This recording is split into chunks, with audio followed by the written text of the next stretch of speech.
आपण पाहत आहात लाईव्ह महाराष्ट्र पोलीस टाइम्स। केंद्र सरकारच्या जनकल्याण योजना राबवण्यासाठी खासदार आमदारांचे नियंत्रण असलेले दिशा समितीची बैठक दिनांक 11 जून रोजी नियोजन भवन सोलापूर येथे दिशा समितीचे अध्यक्ष खासदार प्रणिती शिंदे, सह अध्यक्ष खासदार ओमराजे निंबाळकर, सह अध्यक्ष खासदार धैर्यशील मोहिते पाटील, सदस्य आमदार सुभाष देशमुख, सदस्य आमदार अभिजित पाटील, सदस्य सचिव जिल्हाधिकारी कुमार आशीर्वाद आणि जिल्ह्यातील विविध खात्यांच्या प्रमुखांच्या उपस्थितीत संपन्न झाली।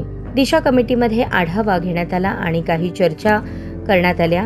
ते विषय पीक कर्ज, जिल्ह्यातील नॅशनल बँक आणि प्रायव्हेट बँका शेतकऱ्यांना पीक कर्ज देताना त्यांचे सिबिल पाहून प्रकरण रद्द करू नये ही अट रद्द करण्यात आलेली आहे। प्रत्येक बँकेच्या शाखेकडे कोणत्या गावचे पीक कर्जासाठी किती अर्ज आले याची यादी आणि यादीपैकी किती जणांची प्रकरणे मंजूर केली आहेत, किती जणांची नामंजूर आहेत आणि ती कोणत्या कारणामुळे, या संपूर्ण बाबीचा तपशील जिल्ह्यातील सर्व खासदारांना आमदारांना देण्यात यावा असे आदेश देण्यात आले आहेत। वर्ग 2 जमीन ज्या शेतकऱ्यांच्या वर्ग 2च्या जमिनी आहेत त्यांना पीक कर्ज नाकारल्याचे भरपूर प्रकरण समोर आले आहेत। शेतकऱ्यांची वर्ग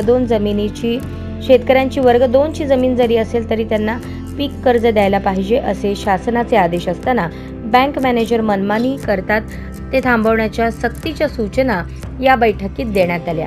याबरोबरच पीक विमा, शहरी आणि ग्रामीण भागातील पिण्याचा पाणी पुरवठा, जलजीवन मिशन, ग्रामीण आरोग्य सेवा, सिव्हिल हॉस्पिटल, ग्रामीण भागातील शाळांची दुरुस्ती, गणवेश, बांधकाम कामगार योजनेत भ्रष्टाचार, वाखरी येथील रस्ता, पालखी तळ, पालखी मार्ग, स्मार्ट सिटी, अंगणवाडी सेविकांचे प्रश्न, महावितरण, आरोग्य, स्वच्छता आणि इतर विषयांचा आढावा घेण्यात आला।